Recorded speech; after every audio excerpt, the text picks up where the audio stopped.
Subscribe कीजिए 10th class गणित channel को और बेल आइकन को दबाइए लेटेस्ट वीडियो देखने के लिए। हेलो फ्रेंड्स, चलिए आज इस वीडियो में हम एक नया प्रश्न हल करेंगे। इस प्रश्न में हमारे पास में चार बिंदु है ए, बी, सी और डी। इन चार बिंदु के निर्देशांक हमें दिए गए हैं और हमें ये इसमें बताना है कि दिए गए जो बिंदु है वो एक वर्ग के शीर्ष है। तो ये हमें इसमें हल करना है। तो इसके लिए हम ये मान लेते हैं कि ए, बी, सी, डी ये जो बिंदु है इनके जो निर्देशांक दिए गए हैं वो एक वर्ग के शीर्ष है। हम एक कच्चा चित्र बना लेंगे। अब जो बिंदु ए के निर्देशांक है वो 1 और 7 है, तो मैं यहाँ पर लिख देता हूँ 1 और 7। उसके बाद में बिंदु बी के निर्देशांक है 4 और 2, तो ये आ जाएगा 4, 2। सी के निर्देशांक है -1 और -1, और डी के जो निर्देशांक है वो -4 और 4 है। अब हमें ये बताना है कि जो निर्देशांक दिए गए हैं वो इस वर्ग के शीर्ष हैं। तो ये हम कैसे हल करेंगे? इसको हल करने के लिए देखिए, हम ये जानते हैं कि जो वर्ग होता है उसमें चारों भुजाएं बराबर होती है और इसके जो विकर्ण होते हैं वो भी आपस में बराबर होते हैं।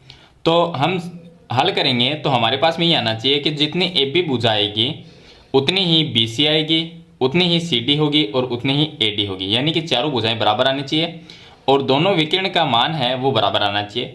तब हम ये कह सकते हैं कि दिए गए जो बिंदु है वो एक वर्ग के शीर्ष है। तो इसके लिए हम इसको हल कैसे करेंगे? तो मैं आपको एक सूत्र बताता हूं, जिस सूत्र से हम दो बिंदुओं के बीच की दूरी ज्ञात कर सकते हैं। यानी कि एक बिंदु ए ले लेते हैं, दूसरा बिंदु बी, तो ए और बी के बीच की हम दूरी ज्ञात करेंगे। ये दूरी कितनी है ये दूरी ज्ञात करेंगे, यानी कि ए बी दूरी। तो दूरी का जो सूत्र होता है वो मैं बता देता हूँ। ये आपको कक्षा 10 गणित की जो चैप्टर नंबर 7 है निर्देशांक ज्यामिति, उसमें ये सूत्र आपको मिल जाएगा। तो ये दो बिंदु के बीच की दूरी निकालने का सूत्र है। तो इस सूत्र में हम लिखते हैं x2 माइनस में x1 का होल स्क्वायर और प्लस में लिखते हैं y2 माइनस में y1 का होल स्क्वायर। इस सूत्र से हम दो बिंदु के बीच की दूरी ज्ञात करेंगे। पहले a और b के बीच की दूरी ज्ञात करेंगे यानी AB, फिर इसी तरह से BC, CD और AD। उसके बाद में विकर्ण जो है उनकी दूरी ज्ञात करेंगे। तो पहले हम AB दूरी निकालते हैं। तो AB जब दूरी हम निकालेंगे तो हम x2 x1 किसको माने? तो यहाँ पर देखिए, ये मान लेते हैं ये x1 है, ये x2 है, तो इसको हमने मान लिया x1 और ये हम मान लेंगे x2। इसी तरह से इसको हम यहाँ पर ये y1 मानना है, ये y1, और यहाँ पर ये मान लेंगे x2 और ये हो जाएगा y2। अब इस फॉर्मूले के अकॉर्डिंग हम मान रख देंगे। तो पहले हम रखते हैं x2 का मान। तो x2 का मान कितना है? 4। x2 का देखिए ये है 4, तो यहाँ पर आ जाएगा ब्रैकेट में 4, माइनस का चिन्ह लगाएंगे। x1 का मान है 1, तो ये 1 लिख देंगे। उसके बाद में होल स्क्वायर प्लस में y2 माइनस y1, y2 का मान है 2, तो ये लिख देंगे, और माइनस y1 का जो मान है वो 7 है, तो ये आ जाएगा 7। इसका कर देंगे स्क्वायर। अब बराबर में अंडर रूट में 4 माइनस 1 करेंगे तो 3 आएगा, और 3 का स्क्वायर करेंगे तो 9 आ जाएगा। उसके बाद में प्लस 2 माइनस 7 करेंगे तो -5 आएगा, और -5 का जब स्क्वायर करेंगे तो प्लस में 25 हो जाता है। अब 25 प्लस 9 ये हो जाएंगे 34, यानी कि 34। ये आ जाएगी ए बी की दूरी, ए और बी के बीच की दूरी आ जाएगी। इसी तरह से बी और सी की हम दूरी ज्ञात करते हैं। तो मैं यहाँ पर लिख देता हूँ बी सी दूरी। बी सी दूरी ज्ञात करेंगे तो देखिए, अगर हम इन दोनों को बी और सी के बीच की दूरी निकालनी है तो देखिए मैं बी सी लाइन यहाँ पर बना देता हूँ। यहाँ पर ये बिंदु B है और यहाँ पर बिंदु C है। B के निर्देशांक है वो 4 और 2 है, और C के निर्देशांक -1 और -1 है। आप अलग लिख के भी इसे कर सकते हो। तो हम इसको मान लेंगे ये x1 है, ये y1 है, ये x2 है, ये y2 है। किसी को भी मान सकते हो आप। इन दोनों को अगर आप x1 y1 मानोगे तो इनको x2 y2 मान सकते हो। तो चलिए, लेकिन हम क्रम से मान लेते हैं। तो B और C की हमने जो दूरी है वो यहाँ पर बना ली, B और C बिंदु आगे। अब इनके जो निर्देशांक है ये और ये, इनको हमने x1 y1 नाम दिया, और ये x2 y2 हो गया। तो दूरी के सूत्र में हम x2 माइनस x1 लिखते हैं। x2 का मान -1, तो ये आ जाएगा, और माइनस x1 का मान 4 है, यहाँ पर 4 लिखा है, इसका स्क्वायर, प्लस में ब्रैकेट में फिर से लिखेंगे y2 माइनस y1, तो y2 का मान 1 है, माइनस y1 का मान 2 है, तो ये लिख दें। इसका कर देंगे स्क्वायर, तो ये आ जाएगा अंडर रूट में माइनस में 1 और -4, -5 का स्क्वायर करेंगे तो 25 आ जाएगा, और प्लस 1 यहाँ पर जो एक है वो माइनस में, क्योंकि ये सी का जो मान है, सी के जो निर्देशांक है वो -1 और -1 है, तो ये एक भी माइनस में है। तो -1 और -2 माइनस में 3 हो जाएंगे, इसका स्क्वायर करेंगे तो -3 का स्क्वायर होता है प्लस में 9, और दोनों को प्लस करेंगे तो ये आ जाएंगे 34। चलिए उसके बाद में हम B और C ये दूरी हमने निकाल ली, अब C और D निकालेंगे। तो CD दूरी निकालेंगे, तो मैं CD दूरी को यहाँ पर बना देता हूँ इस तरह से, ये बिंदु C और ये बिंदु D। अब C के जो निर्देशांक है वो -1 और -1 है, D के निर्देशांक है -4 और 4। अब इसको हम x1 मान लेते हैं, ये y1 हो गया और ये x2 हो गया, ये y2 हो गया। तो सूत्र में हम x2 - x1 लिखते हैं, x2 का मान -4, फिर -x1 का मान -1, तो ये पहले से भी माइनस है और एक के साथ में भी माइनस है, तो माइनस माइनस प्लस हो जाएगा, इसका स्क्वायर कर देंगे, प्लस y2 - y1 लिखते हैं, y2 का मान 4 है और माइनस y1 का मान -1 है, तो ये प्लस में 1 हो जाएगा, इसका स्क्वायर कर देंगे, तो ये आ जाएगा अंडर रूट में माइनस में 4 प्लस में 1, तो -3 रहेगा, उसका स्क्वायर करेंगे तो 9 आ जाएगा, और प्लस ये हो जाएंगे 5 का स्क्वायर 25, दोनों को प्लस करेंगे तो अंडर रूट में आ जाएगा 34। उसके बाद में आगे नेक्स्ट दूरी हम ज्ञात करेंगे AD, यानी DA कह सकते हैं या AD कह सकते हैं, तो हम AD दूरी ज्ञात करते हैं।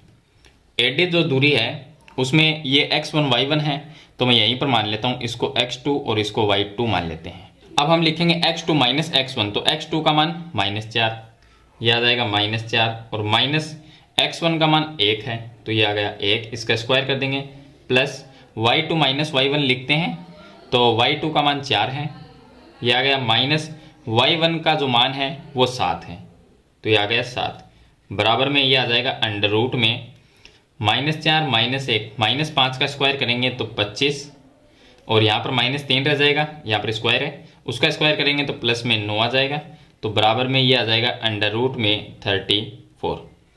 अब चारों जो दूरी है वो तो हमने ज्ञात कर ली, यानी चारों भुजाएं वर्ग की वो हमने ज्ञात कर ली, चारों भुजाएं का मान क्या है, बराबर आया है। अब हम इसका विकर्ण निकालते हैं, एक तो विकर्ण है इसमें AC, ये AC विकर्ण निकालते हैं पहले, तो मैं AC जब विकर्ण निकालूंगा AC बराबर, तो सूत्र यही लगाना है दूरी का, क्योंकि A और C के बीच की हम दूरी ज्ञात कर रहे हैं, तो A का मान x1 y1 है, तो हम इसको x2 और y2 मान लेते हैं। दूरी के सूत्र में हम x2 - x1 लिखते हैं, तो x2 का मान -1 याद है, और माइनस x1 का जो मान है वो 1 है, तो ये आ गया 1, इसका square, plus y2 - y1, y2 का मान -1 है, और माइनस y1 का जो मान है वो 7 है, मैं यहाँ पर 7 लिख देता हूँ, तो ये आ जाएगा अंडर रूट में -1 -2 का स्क्वायर करेंगे तो 4 आ जाएगा, और यहाँ पर माइनस में 8, इसका स्क्वायर है, यहाँ पर स्क्वायर है, तो -8 का स्क्वायर करेंगे प्लस में आ जाएगा 64, तो इनको प्लस करेंगे तो ये आ जाएगा 68। चलिए उसके बाद में एक दूरी और ज्ञात कर लेते हैं, जो कि विकर्ण BD है।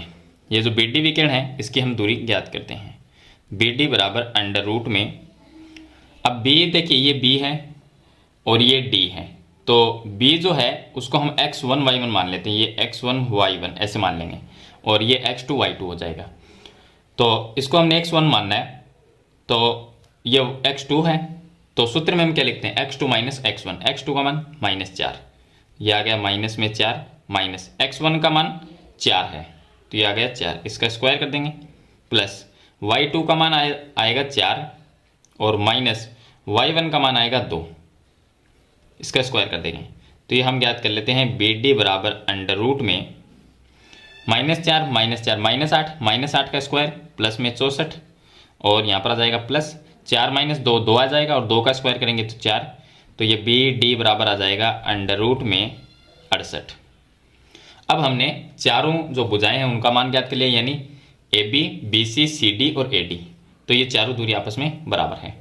दोनों विकर्ण जब निकालें, AC विकर्ण ये भी अंडर रूट 68 आया, BD जो विकर्ण है वो भी अंडर रूट में 68 आया है, इसका मतलब दोनों विकर्ण भी बराबर है। तो वर्ग की जो शर्त होती है वो ये होती है कि चारों भुजाएं बराबर आनी चाहिए। कोई भी जो चतुर्भुज होता है ABCD, अगर इसको हम चतुर्भुज माने तो इसके चारों भुजाएं बराबर आ गई और दोनों विकर्ण बराबर हैं, इसका मतलब ये जो चतुर्भुज है वो क्या है, एक वर्ग है, तो ये हम लिख सकते हैं। तो दिए गए जो बिंदु है वो क्या होंगे, एक वर्ग के शीर्ष होंगे। तो लास्ट में हम लिख सकते हैं कि AB है वो BC के बराबर है और BC CD के बराबर है और CD AD के बराबर है, यानी कि चारों भुजाएं बराबर हैं। और विकर्ण की बात करें तो दोनों विकर्ण भी बराबर हैं। विकर्ण हो गया AC बराबर में BD, ये दोनों विकर्ण भी बराबर हैं। तो इसलिए दिए गए बिंदु एक वृत्त के शीर्ष है, ये हम लास्ट में लिख देंगे। तो इस तरह से ये जो क्वेश्चन है वो आपको हल करना है। तो मेरे ख्याल से ये क्वेश्चन आपको कंप्लीट समझ में आ गया होगा। अगर आपको ये वीडियो अच्छी लगे तो इसे लाइक और शेयर जरूर कर देना। इस चैनल पे आप नए हैं तो सब्सक्राइब करना। हम मिलते हैं एक नेक्स्ट वीडियो में, तब तक के लिए थैंक यू।